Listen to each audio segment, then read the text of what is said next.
located just at the base of your nail on your ring finger.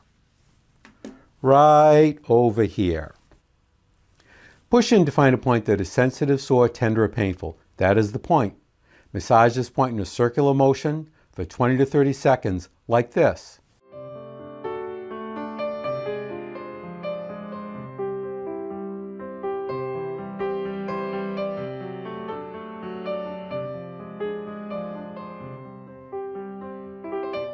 Or if you have a tei shin, you can pulse it 25 times like this.